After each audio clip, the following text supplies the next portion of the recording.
அந்த 0131 என்ன சொல்லிருக்காங்கன்னா, இனிமேட்டு வந்து கன்ஸ்ட்ரக்ஷன் அக்ரிமெண்ட், சேல் அக்ரிமெண்ட், அதாவது லேண்ட் அண்ட் பில்டிங் தனியா பண்ணக்கூடாது. ஸோ ஸ்டேட் ஆஃப் தமிழ்நாடுல வந்து we will do it as one document, composite document.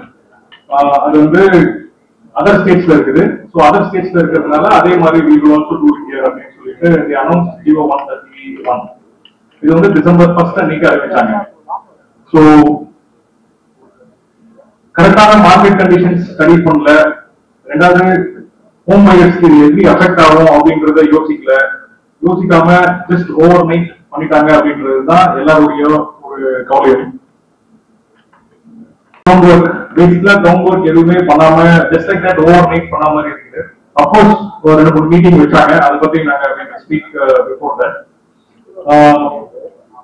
ஆக்சுவலா அவங்க வந்து இது வந்து ஸ்டாம்ப் ஆக்ட் வழியா பண்ணிருக்கணும். ஸோ ஸ்டாம்ப் ஆக்ட் வழியா பண்ணிருக்கணும்னா லெஜிஸ்லேச்சர் பாஸ் பண்ணிட்டாங்க. ஸோ டெக்னிக்கலி அங்கேயே வந்து it is not what it was suppose to be done. But எதனால அந்த மாதிரி ஓவர் நைட் அறிவிச்சாங்கன்றது எங்களுக்குமே தெரியல. ஏன்னா ரொம்ப ஃபாஸ்டா பண்ணாங்க. அதே மாதிரி ரெஜிஸ்ட்ரேஷன் ஆபீசர்ஸ்லயும் வந்து ரெஜிஸ்ட்ரார்ஸ்க்கும் வந்து they have not given proper orientation. So registration ஆபீசர்ஸ்ல இருக்கிற ரெஜிஸ்ட்ரார்ஸ்க்கும் புரிய மாட்டேங்குது. ஏன்னா ஓவர் நைட் அறிவிச்சதுனால ரேட்ஸ் வந்து பாத்தீங்கன்னா இனிஷியலா அவங்க போடும்போது பேசிக், அதுக்கப்புறம் லக்ஸுரி, அல்ட்ரா லக்ஸுரி அந்த மாதிரிலாம் அறிவிச்சாங்க ஃபர்ஸ்ட் அறிவிச்ச உடனே. ஸோ ரெஜிஸ்ட்ரேஷன் ஆபீசர்ஸ்லயுமே they did not understand. Home பையர்ஸ்க்கும் புரியல, ரெஜிஸ்ட்ரேஷன் ஆபீஸ்ல இருக்க ரெஜிஸ்ட்ரார்ஸ்க்கும் ஒன்றும் புரியல. So initially it was very ரொம்ப கன்ஃபியூஷனா இருந்துச்சு எல்லாருக்குமே. அதே மாதிரி 2 and 4 நிறைய சேஞ்சஸ் டிசம்பர் 1 இருந்து வந்து பாத்தீங்கன்னா இப்ப நேத்து கூட வந்து ஸ்ட்ரீட் வைஸ் அறிவிச்சிருக்காங்க. நேத்து கூட வந்து பாத்தீங்கன்னா திருப்பியும் ஒரு சேஞ்ச், அதுவுமே நிக்காது. அதுலயும் நிறைய கரெக்ஷன்ஸ் வரப்போகுதுன்றதுதான் எங்களுடைய அபிப்பிராயம். பட் கர்நாடகா மாடல்ல இருந்து நாங்க வந்து இதை எடுத்தோம் அப்படின்னு சொல்லி சொன்னாங்க. கர்நாடகா மாடல்ல வந்து பாத்தீங்கன்னா ஒரே ரேட் 6.5%. அங்க வந்து இந்த 3 ஸ்லாப்லாம் கிடையாது. இவங்க வந்து இப்போ வந்து இந்த பேசிக், பிரீமியம், அல்ட்ரா பிரீமியம் எடுத்தாங்க. ஆனா இன்னும் நம்ம 3 ஸ்லாப்ல இருக்கும். பர்சன்டேஜ் வந்து பாத்தீங்கன்னா 3 ஸ்லாபா இருக்கு. 50 லட்சம் ரூபாய்க்குள்ள இருந்துச்சுன்னா 6%, 50 லட்சம் ரூபாய்ல இருந்து 3 கோடி ரூபாய்க்குள்ள இருந்துச்சுன்னா 7%, 3 கோடி ரூபாய்க்கு மேல போச்சுன்னா அபார்ட்மெண்ட் 9%. கர்நாடகால அப்படி கிடையாது. கர்நாடகால இது ஒன்லி 6.5% பிளாட் ரேட். ஸோ இவங்க வந்து நாங்க வந்து கர்நாடகா மாடல பார்த்து கத்துக்கிட்டோம். கர்நாடகா மாடல் ஓகே, ஆனா கர்நாடகா மாடல் இந்த வேலை கிடையாது. It is only 6.5% flat. அதே மாதிரி கவர்மெண்ட்டுமே வந்து பாத்தீங்கன்னா அவங்க அந்த பிக்சேஷன் பண்ணிருக்காங்க. அதாவது பானாநகர் இல்ல அடையாறு எடுத்தீங்கன்னா நீங்க வந்து இந்த ரேட்டுக்கு கம்மியா நீங்க வந்து அதை பதிவு பண்ணக்கூடாது. இப்போ நீங்க வந்து ஃபார் எக்ஸாம்பிள் ஒரு 50ல இருந்து 3 கோடி ரூபாய் பிளாட் வச்சுக்கோங்களேன். ஒரு 1 கோடி ரூபாய் பிளாட் வச்சுக்கோங்க. 1 கோடி ரூபாய் பிளாட் நாங்க வந்து அசோக் நகர்ல பண்றோம் இல்ல அடையாறுல பண்றோம் அப்படின்னா அது நீங்க என்ன ரேட்டுக்கு பதிவு பண்ணணும், அதுக்கு ஒரு பிக்சேஷன் வேல்யூ. அந்த பிக்சேஷன் வேல்யூவும் கவர்மெண்டே கொடுக்குது. அந்த வேல்யூலயும் டிஸ்கிரிபன்சிஸ் இருக்கு. அந்த வேல்யூவுமே நிறைய வாட்டி வந்து மேடைகள் எல்லா பிரசிடென்ட்ஸும் போய் உட்கார்ந்து அந்த மீட்டிங்ஸ் சொன்னாங்க. இது வந்து பிக்சேஷன் பண்ணும்போது கேர்ஃபுல்லா பண்ணுங்க, டைம் எடுங்க, ஓவர் நைட் 2 டேஸ்ல பண்ணணும், 3 டேஸ்ல பண்ணணும், இப்படிலாம் பண்ணாங்க. ஸோ அது வந்து இப்போ கரெக்ஷன் பண்ணிட்டு இருக்காங்க. இப்போ நேற்று வந்து பாத்தீங்கன்னா ஸ்ட்ரீட் வைஸ் திருப்பி கொடுத்துருக்காங்க. அதுலயே திருப்பி கரெக்ஷன்ஸ் இருந்தா சொல்லுங்க பண்றோம் அப்படின்றாங்க. இது ஒரே டைம்ல ஒழுங்கா பண்ணிருக்கலாமே அப்படின்றதுதான். ஏன்னா அவ்வளவு கன்ஃபியூஷன்ஸ் இந்த லாஸ்ட் 1 மந்த்ல.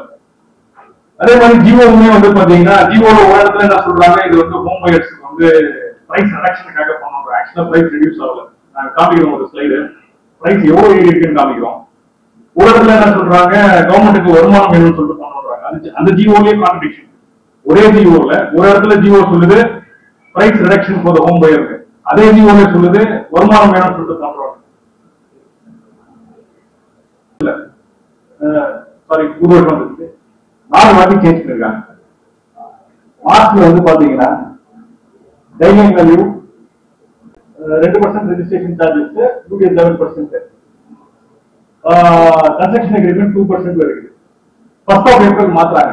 1st of April என்ன பண்றாங்க, 33% கைட்லைன் வேல்யூ எடுக்கிறாங்க. 33% கைட்லைன் வேல்யூ இருக்குது. 9% யூடிஎஸ் க்கு, கன்ஸ்ட்ரக்ஷன் அக்ரிமெண்ட்டுக்கு 2% ஆக்குறாங்க. சோ அது 11%ல இருந்து 9% ஆக்குறாங்க. ஆனா கைட்லைன் வேல்யூ 33% ஏறிட்டாங்க. அதுக்கப்புறம் ஜூன் 1ல அந்த கைட்லைன் வேல்யூ 33% ஏற்ற கைட்லைன் வேல்யூ அப்படியே வச்சிருக்காங்க. யூடிஎஸ் 9% வைக்கிறாங்க. கன்ஸ்ட்ரக்ஷன் அக்ரிமெண்ட் 2% இருந்து 4% ஆக்கிடுறாங்க. லாஸ்டா இப்ப டிசம்பர் 1 காம்போசிட் வேல்யூ வச்சுட்டாங்க. ஆப்போசிட் வேல்யூல 6%, 7%, 9%. 50 லட்சம் ரூபாய்க்கு 6%, 50ல இருந்து 3 கோடி ரூபாய்க்கு 7%, 3 கோடி ரூபாய்க்கு மேல போனா 9%. உள்ள இருக்கிற அபார்ட்மெண்ட் இது வந்து எதுவுமே வந்து இது எல்லாமே ரியல் டைம் டேட்டா. இது நான் உங்களுக்கு எல்லாருக்குமே ஷேர் பண்றேன், பிரிண்ட் அவுட்டே ஷேர் பண்றேன். இது எல்லாமே ரியல் டைம் டேட்டா. இது எதுவுமே பொய்யான டேட்டா கிடையாது. Real apartment, real location. 3 location எடுத்திருக்கோம். Central Chennai, south Chennai, north Chennai. Registration offices 3 registration offices ஜோன்ல எடுத்திருக்கோம். இத நீங்க பாத்தீங்கன்னா 50 லட்சம் ரூபாய்க்கு உள்ள இருக்கிற அபார்ட்மெண்ட் பூந்தமல்லியில ஒரு 882 ஸ்கொயர் ஃபீட் சதுரடி அபார்ட்மெண்ட். அதுக்கு யூடிஎஸ் வந்து பாத்தீங்கன்னா 371 சதுரடி. அந்த அபார்ட்மெண்ட் அந்த டெவலப்பர் விற்கிற ரேட் இது ரியல் டேட்டா. இது எல்லாமே ரியல் டேட்டா. டெவலப்பர் விற்கிற ரேட் 5000 ரூபாய் விற்கிறார். கைட்லைன் வேல்யூ பாருங்க, மார்ச் 31, 2023 1206 இருக்கு. அப்படியே ஏப்ரல் 1 பாருங்க 1800 ரூபாய் ஆகுது. ஜான் 1 பாருங்க 1800 ரூபாய். காம்போசிட் இன்னைக்கு டிசம்பர் 1 5500 ரூபாய். இது நேற்று கொடுத்த ரேட். இது நேற்று அவங்க ரிவைஸ் பண்ணி கொடுத்த ரேட். இது லேட்டஸ்ட் ரேட் 5500 ரூபாய் இருக்கு காம்போசிட் வேல்யூல. சோ ரெஜிஸ்ட்ரேஷன் சார்ஜஸ் பாருங்களேன். இது பாருங்க 11% இருக்கு, 2% இருக்கு 31st. அன்னைக்கு வந்து ரெஜிஸ்ட்ரேஷன் சார்ஜஸ் வந்து பிளாட் காஸ்ட் அதேதான். அதே 44 லட்சம் ரூபாய் பிளாட் காஸ்ட். பிளாட் காஸ்ட் மாறல. 1,28,000 ரூபாய் ரெஜிஸ்ட்ரேஷன் சார்ஜஸ் இந்த 44 லட்சம் ரூபாய் பிளாட்டுக்கு மார்ச் 31. இன்னைக்கு 2,91,000 ரூபாய். So 1,62,000 rupees increase registration charges, about 126% increase. இது வந்து 50 lakh பிளாட்ல. வெறும் 50 lakh பிளாட்ல. அதே டேட்டா 50 lakh to 3 crore பாருங்க. 50 lakh to 3 crore வந்தீங்கன்னா ஒரு அசோக் நகர்ல ஒரு பிளாட் 14,000 rupees விக்கிறாங்க. இது வந்து டெவலப்பர் கோட் பண்ற ரேட். டெவலப்பர் கோட் பண்ற ரேட். காம்போசிட்ல இவங்க பிக்ஸ் பண்ணிருக்கிறது 12,000 ரூபாய் கம்மியா இருக்கு. சரிங்களா? சோ பேசிக்கலா காம்போசிட்ல அவங்க என்ன பிக்ஸ் பண்றாங்கன்றது இங்க இதுல அதிகமா இருக்கு, கம்மியா இருக்கு. அது வந்து இட் இஸ் நாட் கவுண்டட். இந்த ரேட் தான் அடி வாங்குது. இந்த 7%, 9%ல தான் வந்து இஷ்யூவே வருது. இது பாருங்க 4,600 rupees இருக்கு கைட்லைன் வேல்யூ. அதுக்கப்புறம் ஏப்ரல் 1 7,000 ஆகுது. அதுக்கப்புறம் இப்ப காம்போசிட் 12,000 ஆகிருக்காங்க. மார்ச் 31 இந்த 2,50,00,000 ரூபாய் பிளாட்டுக்கு ரெஜிஸ்ட்ரேஷன் சார்ஜஸ் 8 லட்சம் ரூபாங்க. இன்னைக்கு அதே பிளாட்டுக்கு 18 லட்சம் ரூபாய் ரெஜிஸ்ட்ரேஷன் சார்ஜஸ். 10 லட்சம் ரூபாய் கூடி இருக்கு. 125% இது வந்து ஒரே ஒரு வருஷத்துல 4 வாட்டி அவங்க ஏத்துனதுல ஒரே வருஷத்துல 3 crore அபார்ட்மெண்ட் பாருங்க. 3 crore அபார்ட்மெண்ட் டெனாம்பெட்ல ஒரு 3 crore அபார்ட்மெண்ட்டுக்கு அதே மாதிரி நீங்க 6,700 இருந்துச்சு கைட்லைன் வேல்யூ. அன்னைக்கு வந்து ரெஜிஸ்ட்ரேஷன் சார்ஜஸ் 15 லட்சம் ரூபாய் இருந்துச்சு இந்த 4 கோடி ரூபாய் பிளாட்டுக்கு. ஏப்ரல் 1ஆம் தேதி 16,91,000 ரூபாய் இருக்கு. திருப்பி ஜூன் 1 23 லட்சம் ரூபாய் ஆயிடுச்சு. இப்போ காம்போசிட் டிசம்பர் போட்டிருக்காங்க 39 லட்சம் ரூபாய். 23 லட்சம் ரூபாய் கூட ஏறி இருக்குது இந்த பிளாட்ல. 148%. இப்படி இன்க்ரீஸ் பண்ணா இது வேற என்ன பண்றாங்கன்னா மக்களுக்கு வந்து இது கம்மியாயிட்டுன்னு வர சொல்றாங்க. எப்படி வாங்குவாங்க? பிளாட் அபார்ட்மெண்ட் பிளாட் சேல்ஸ் ஃபுல்லா டோட்டலி அப்படியே ஸ்டாப் ஆயிடுச்சு இந்த 1 month ஃபுல்லா. அதனால அவங்க என்ன பண்றாங்கன்னா இல்ல நாங்க இந்த வருஷம் வந்து இவ்வளவு வருமானம் பண்ணிருக்கோம் இந்த மாசம் சொல்றாங்க. லேண்ட் வித்தது அதெல்லாம் எடுத்துக்கிறாங்க. பிளாட் என்ன வித்தாங்க அந்த டேட்டா கொடுக்க சொல்லுங்களேன். இந்த மாதிரி பண்ணா எப்படி இருக்கும்? 30 லட்சம் ஒரு 1 கோடி ரூபாய் பிளாட்டுக்கு 9% வச்சுக்கோங்க. 1 கோடி ரூபாய் பிளாட்டுக்கு 9%னா 9 lakhs பிளஸ் ஜிஎஸ்டி ஒரு 5 lakhs 14 லட்சம் ரூபாய். 3 கோடி ரூபாய் பிளாட் 4 கோடி ரூபாய் பிளாட் என்னாச்சு? 40 லட்சம் ரூபாய் 46 லட்சம் ரூபாய் டாக்ஸ். யார் கட்டுவா? அதையும் சொல்லிட்டோம். கவர்மெண்ட் கிட்ட போகும்போது இவங்க எல்லாருமே எக்ஸ்பிளைன் பண்ணாங்க. நீங்க இந்த மாதிரி பண்ணீங்கன்னா கண்டிப்பா வர்றவங்க எல்லாம் கேஷ் கொடுக்குறான்னு சொல்லுவாங்க. அடுத்தது உங்களுக்கு வருமானம் போயிடும். ஆட்டோமேட்டிக்கா அதுவே நடக்க போகுது அப்படின்னு. சோ என்ன பண்றதுன்னே புரியல. ஏன்னா அவ்வளவு இன்க்ரீஸ் இருக்கு. கண்டிப்பா ஹோம் பயர்ஸ் எல்லாருமே ரியலி கோயிங் டு சஃபர். ஏன்னா இந்த இம்பாக்ட் அவங்களுக்கு ஹோம் பயர்ஸ்க்கு வந்து எந்த அளவுக்கு இது வந்து அவங்களுக்கு புரியும்னு புரியல. ஏன்னா இந்த அளவுக்கு இம்பாக்ட் இருக்கு. அது இல்லாம சில குழப்பங்கள் இருக்கு. டிசம்பர் 23 அதாவது 1 டிசம்பர் 23க்கு முன்னாடி கன்ஸ்ட்ரக்ஷன் அக்ரிமெண்ட் பண்ணிருப்பாங்க, பதிவு பண்ணிருப்பாங்க. பிளாட் வாங்க வந்திருக்காங்க, அபார்ட்மெண்ட் வாங்க வந்தவங்க பதிவு பண்ணிருக்காங்க. ஆனா சேல் டீட் பண்ணல. இப்போ அவங்க என்ன பண்றாங்க? ஏற்கனவே பதிவு பண்ணிட்டாங்க, கன்ஸ்ட்ரக்ஷன் அக்ரிமெண்ட்டை ரெஜிஸ்டர் பண்ணிட்டாங்க, ஆனா சேல் டீட் பண்ணல. இப்ப டிசம்பர் 1க்கு அப்புறம் இவங்க சொல்லிட்டாங்க காம்போசிட் தான். இனிமேட்டு லேண்ட் அண்ட் பில்டிங் சேர்ந்து தான் பண்ணணும்னு சொல்லிட்டாங்க. Very good. இதுக்கு முன்னாடி பண்ண கன்ஸ்ட்ரக்ஷன் அக்ரிமெண்ட்லாம் என்ன பண்ண போறாங்க? அதுக்கு கட்டின காசுக்கு ஏதாவது ரிபேட் கொடுக்க போறாங்களா, அட்ஜஸ்ட் பண்ண போறாங்களா? அதை பத்தி எதுவுமே சொல்ல மாட்டேன்றாங்க. 2-3 மீட்டிங்ல எல்லா சீனியர்ஸும் கேட்டாங்க, அதை பத்தி எதுவுமே சொல்ல மாட்டேன்றாங்க. இப்ப அது கட்டின காசுலாம் அந்த ஹோம் பையருக்கு என்ன ஆகும்? அட்லீஸ்ட் அந்த ரிப்பேர் அது கொடுக்கணும். அதுவும் கிளாரிட்டி கொடுக்க மாட்டேன்றாங்க. ஆப்போசிட்ல வந்து பாத்தீங்கன்னா லேண்ட் பில்டிங் ரெண்டுத்தையும் சேர்த்து ஒன்னா பதிவு பண்ணணும். அதுக்குதான் இந்த வேல்யூ சொல்றாங்க. சரி, இப்போ வந்து ஒரு அண்டர் கன்ஸ்ட்ரக்ஷன் அபார்ட்மெண்ட் ப்ராஜெக்ட் இருக்குன்னு வச்சுக்கோங்க. இப்பதான் தளம் போடுறாங்க, ஒரு பையர் வந்து வாங்குறாங்க. இப்ப அதை வாங்கும் போது அவங்களுக்கு வந்து பில்டிங் இல்லாத பில்டிங்கை நான் எப்படி ஃபர்ஸ்டே ரெஜிஸ்டர் பண்றது? கன்ஸ்ட்ரக்ஷன் முடிகிற ஸ்டேஜ்ல தான் லேண்ட் பிளஸ் பில்டிங் ரெஜிஸ்டர் பண்ண முடியும். பில்டிங் ஸ்டேஜ்ல வராங்க, இல்ல அண்டர் கன்ஸ்ட்ரக்ஷன் ஸ்டேஜ்ல வராங்கன்னா எப்படி ரெஜிஸ்டர் பண்றீங்க? பேங்க் எப்படி அவங்களுக்கு ஃபண்ட் பண்ணும்? இப்போ கர்நாடகா மாடல் என்ன பண்ணிருக்காங்கன்னா, கர்நாடகால ஒரு சேல் அக்ரிமெண்ட் போடுறாங்க. அந்த சேல் அக்ரிமெண்ட் 20,000 ரூபாய் கொடுத்து பத்திரப்பதிவு பண்றாங்க கர்நாடகால. அதுக்கப்புறமா அந்த எண்ட் ஆஃப் ப்ராஜெக்ட் முடியும் போது டெவலப்பர் வந்து அதை காம்போசிட் வேல்யூல போயிட்டு ரெஜிஸ்டர் பண்றாங்க. ரெஜிஸ்டர் பண்ணும்போது அந்த 20,000 ரூபாய் ஆஃப்செட் பண்ணி கொடுக்குறாங்க. நீங்க இவங்க இன்னும் சேல் அக்ரிமெண்ட் எடுத்துட்டு வரல. இப்ப இதை நம்ம போய் ஹைலைட் பண்ணா ஓகே பண்றோம் அப்படின்றாங்க. இப்ப இது இவங்க சொல்லி இருக்கிற எல்லா ரெஜிஸ்டருக்கும் புரிய வச்சு என்ன வேல்யூல போடுவாங்கன்னு தெரியல. இன்னைக்கு தேதிக்கு யாராவது ஒருத்தர் வந்து பிளான் புக் பண்றாங்கன்னா டெவலப்பருக்கும் தெரியல, ரெஜிஸ்டர் ஆபீஸுக்கும் தெரியல அது என்ன, அந்த எப்படி புக்கிங் அட்வான்ஸ் வாங்குறது? ஏன்னா பில்டிங் இல்ல, அண்டர் கன்ஸ்ட்ரக்ஷன் இருக்கு, பில்டிங் இல்ல, என்னன்னு வாங்குவீங்க நீங்க? பயங்கர கன்ஃபியூஷனா இருக்கு. அட்லீஸ்ட் அவங்க அந்த கர்நாடகா மாடல்ல ஒழுங்கா கட் காப்பி பேஸ்ட் பண்ணிருந்திருக்கலாம். அதுவும் பண்ணல. 3 மீட்டிங்ஸ் வச்சாங்க. 3 மீட்டிங் வச்சுட்டு அந்த ஜிஓலே வர சொல்லிருக்காங்க. ஒரு பிரஸ் ரிலீஸ்ல சொல்றாங்க, நாங்க எல்லாருக்கிட்டையும் கேட்டு தான் பண்ணோம், எல்லாருமே ஓகே சொன்னாங்கன்னு. இந்த டேபிள் இருக்கவங்க எல்லாருமே அந்த மீட்டிங்ல இருந்தாங்க. இந்த டேபிள் இருக்கவங்க எல்லாருமே சொன்னாங்க தயவு செய்து பண்ணாதீங்க அப்படின்னு. எல்லாரும் சொன்னாங்க தயவு செய்து பண்ணிடாதீங்க அப்படின்னு. அவங்க எல்லாத்தையும் கேட்டுட்டு வித்தின் 1 வீக் அவங்க சொன்னது தான் பண்ணாங்க. Nothing has changed. At least they should have had more consultation. Time எடுத்து பண்ணிருக்கலாம். யாருமே வந்து கவர்மெண்ட்டுக்கு வந்து நீங்க வந்து இன்னும் அடிஷனல் ரெவென்யூ வேணாம் நாங்க யாருமே சொல்லக்கூடாது. டைம் எடுத்து ஒழுங்கா பண்ணிருக்கலாம். இந்த மாதிரி அவசரமா பண்ணி எவ்ரிபடி செட் தயவு செய்து பண்ணாதீங்க, யாருமே கேட்கல. Cost of the flat is going to go பயங்கரமா. நான் சாப்பிட்டேன் 140%, 120% ஏறி எல்லா கேட்டகரியிலும் 50 லட்ச ரூபாயிலும் 100%, 120%, 50 லட்ச ரூபாயில இருந்து 3 கோடி ரூபாயிலும் 120, 140%, 3 கோடி ரூபாய்க்கு மேல இன்னும் பயங்கரமா ஏறுது. சோ கண்டிப்பா home buyers are going to be really burdened. இதனால இன்னும் கொஞ்சம் அவங்க வந்து டிசிஷன் எடுத்துக்கலாம். அண்ட் அதே மாதிரி அந்த பர்சன்டேஜ், ஓவரால் பர்சன்டேஜ் அந்த 6, 7, 9% அந்த பர்சன்டேஜ் ரெடியூஸ் பண்ணலன்னா இது ரெடியூஸே ஆகாது. அவங்க வந்து அந்த பிக்சேஷன், ஏரியா வைஸ் பிக்சேஷன் கம்மி பண்றேன் அதனால இது ரெடியூஸ் ஆகாது. பர்சன்டேஜ் ரெடியூஸ் பண்ணா மட்டும்தான் இது ரெடியூஸ் ஆக போகுது. ஏன்னா காம்போசிட் வேல்யூட என்டையர் வேல்யூ எடுக்காங்க. சோ அதனால அந்த பர்சன்டேஜ் ரெடியூஸ் பண்ணா இது ரெடியூஸ் ஆகவே ஆகுது.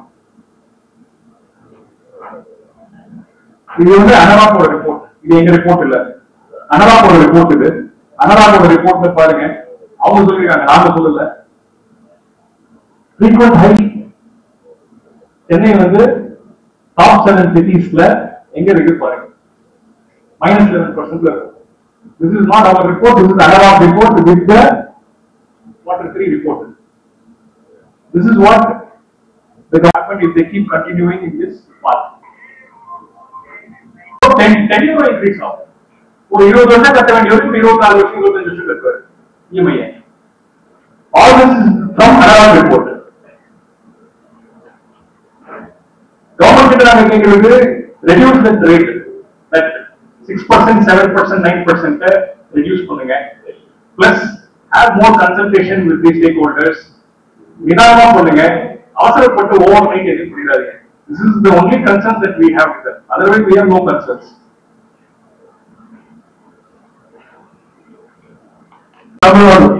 தமிழ்நாடு பிரசிடென்ட் இங்க இருக்காரு, மிஸ்டர் ஜோமோல இருக்காரு. So entire தமிழ்நாடுல 90 to 95% of the construction is being done apartment கட்டிக்கிறது நாங்க தான். இதுல என்னன்னா எங்களுக்கு யாருமே எங்களுக்கு இதுல கடைசியில தான் நாங்க அஃபெக்ட் ஆகிறோம். ஹோம் பையர் தான் முதல்ல அஃபெக்ட் ஆகுறாங்க. ஏன்னா எல்லாருமே நாங்க எங்க விலையை நிர்ணயிக்கும் போது அபார்ட்மெண்ட் காஸ்ட் இவ்வளோ பிளஸ் ரெஜிஸ்ட்ரேஷன் அப்படின்னு நீங்க பார்த்துருக்கீங்க. எல்லா நண்பர்களுக்கும் தெரியும், அப்படிதான் அட்வர்டைஸ்மெண்ட்டும் உங்களுக்கு வரும். ஸோ ரெஜிஸ்ட்ரேஷன் காஸ்ட் நீங்க என்ன இன்க்ரீஸ் பண்ணாலும் முதல் பாதிப்பு மும்பையருக்கு தான் போகும். ரெண்டாவது, கவர்மெண்ட்டுக்கு ரெவன்யூ வேணும்னாலும் வீடு வித்தாதான் கவர்மெண்ட்டுக்கு ரெவன்யூ வரும். ஸோ ரெண்டாவது பாதிப்பு ரெவன்யூ வராது, வீடு விற்கலன்னா, அதனால கவர்மெண்ட்டுக்கு தான் பாதிப்பு, ரெண்டாவது பாதிப்பு. மூணாவது இண்டஸ்ட்ரி. உங்களுக்கு தெரியும், challenging times of real estate industry இப்பதான் துணிவிட ஆரம்பிச்சது. துணிவிட ஆரம்பிக்கும் போது இவ்வளவு கன்ஃபியூஷன், இவ்வளவு இன்க்ரீஸ் கண்டிப்பா இந்த தொழிலை பாதிக்கும். உட்கார்ந்து இருக்கிற மீடியா நண்பர்கள் வீடு வாங்கினாலும் இதேதான், நீங்களும் வீடு வாங்கணும்னா உங்களுக்கும் காசு இன்க்ரீஸ் ஆக போகுது.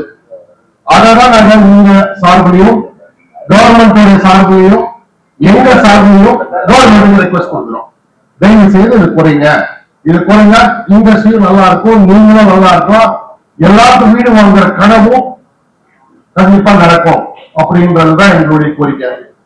அது முதல்ல கைட்லைன் நாங்க இன்க்ரீஸ் பண்ணுவாங்க. செக்ரட்டரி கிருத்திவாஸ் உங்களுக்கு சொன்னார் 33%. என்ன நடைமுறையை கடைபிடிக்கணுமோ அதை பிடிக்காததுனால அது நடைமுறைக்கு இன்னைக்கு வரல. கோர்ட்ல அத ஃபேவருக்கும் அசோசியேஷன் ஃபேவருக்கும் ஆர்டர் கொடுத்துட்டாங்க. சோ அந்த ஆர்டர் காப்பி உங்களுக்கு வந்தோம்னா நாங்க மீடியாக்கு ஷேர் பண்றோம். கைட்லைன் வேல்யூவை இன்க்ரீஸ் பண்ண முடியாது, ஆர்டர் காப்பி இப்ப வந்துச்சு எங்க நண்பர்கள் சொல்றாங்க, அதை நாங்க இமீடியட்டா ஷேர் பண்றோம். சோ நாங்க எல்லாத்துக்கும் கோர்ட்டுக்கு நாட வேண்டிய சிச்சுவேஷன் இருக்கோம். ஏன்னா எங்களுடைய நாங்க என்ன சொல்ல வரமோ அத எல்லா அதிகாரிகளையும் போய் மீட் பண்ணோம். நான் குறிப்பிட்டு இந்த அதிகாரிகள் சொல்ல வரல, கவர்மெண்ட்ல இருக்கிற எல்லா அதிகாரிகளையும் மீட் பண்ணி எங்களுடைய எல்லா நண்பர்களும் போய் நாங்க ரெப்ரசென்ட் பண்ணோம். எல்லாருமே கேட்கும் போது நாங்க இதை பண்றோம் அப்படின்றாங்க. ஆனா நடைமுறைக்கு இன்னும் சாத்தியமாக வரவில்லை. அதனால முதல் போய் போட்ட கேஸ்ல கவர்மெண்ட் கோர்ட்டு எங்களுக்கு ஃபேவரா கொடுத்திருக்கு. அதாவது 38% கைட்லைன் வேல்யூ இன்க்ரீஸ் பண்ணக்கூடாதுன்னு. இப்போ முதல் ரெஜிஸ்டர் ஆபீஸுக்கு இது ஒரு முதல் லேர்னிங் அப்படின்னு நான் சொல்ல விரும்புறோம். காம்போசிட் வேல்யூன்னு சொல்லி 1, 2, 3 உங்களுக்கு தெரியும். பேசிக் பிரீமியம், அல்ட்ரா பிரீமியம் கொடுத்தாங்க. ஆனா நாங்க போய் ரெப்ரசென்ட் பண்ணுவோம், அவங்களுக்கே புரிஞ்சிச்சு அதுல நிறைய காம்ப்ளிகேஷன் இருக்குன்னு. பிரீமியம், அல்ட்ரா பிரீமியம் ரிவர்ஸ் வாங்கிட்டாங்க, இப்போ பேசிக்ன்றாங்க.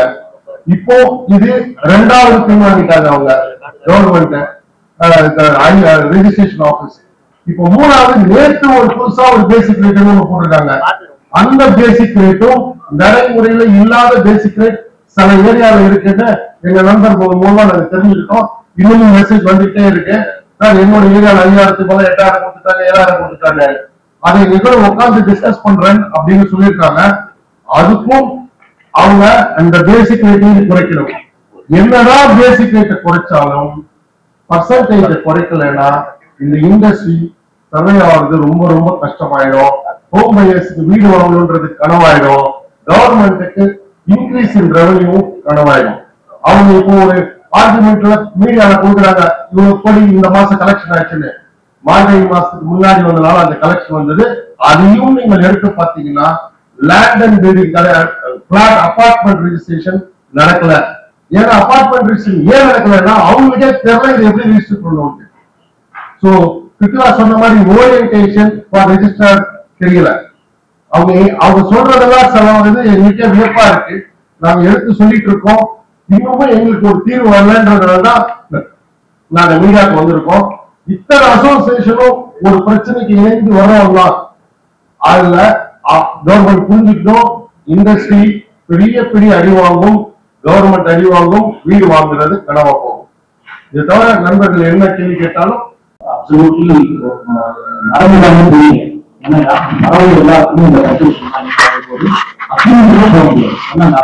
ஃபார்மேட்டே இல்லை. நான் ஒரு வீடு வந்தா ஒரு அக்ரிமெண்ட் போடணும், அக்ரிமெண்ட் ஃபார்மேட்டே இல்லை. பிளஸ் இதுல கிளாரிட்டி வர வரைக்கும் எல்லாருக்கும் ஒரு கன்ஃபியூஷன் இருக்கு. எவ்வளவு நம்ம பே பண்ண போறோம், ஒரு வருஷம் அதாவது 9 மாசத்துக்குள்ளே ஆல்மோஸ்ட் 150% ரைஸ். நீங்க டைரக்டா கஸ்டமர் தான் போய் சேருது. அதனால வரவங்க கூட க்ளோஸ் பண்ண மாட்டேங்கிறாங்க டிரான்சாக்ஷன். வருவாங்க, பேசுறாங்க, போறாங்க. But nobody wants to close the transaction. இப்படிதான் போயிட்டு இருக்கு. இதுக்கு ஒரு 100% சொல்யூஷன் வந்தாதான் அடுத்த ஸ்டெப் செய்யுன்றது நடக்கும்ன்ற மாதிரி ஒரு பயம் வந்துருச்சு எல்லாருக்குமே. அண்ட் ஒருத்தருக்கும் கலெக்ஷனே கிடையாது. இந்த 1.5 மாசமா ரெஜிஸ்ட்ரேஷன் 1 மாசமா நிறுத்தினது. ஒரு பில்டருக்கும் கலெக்ஷன் இல்ல, பேங்க்கும் வந்து லோனை டிஸ்போஸ் பண்ண முடியல, அவங்க எப்படி டிஸ்போஸ் பண்றதுன்னு தெரியல. ஸோ எல்லாமே ஒரு ஸ்டாண்ட் ஸ்டில்ல இருக்கு. இதுக்கு வந்து ஒரு சொல்யூஷன் இமீடியட்டா கண்டுபிடிச்சாதான் இந்த இண்டஸ்ட்ரி அடுத்த லெவலுக்கு போக முடியும்.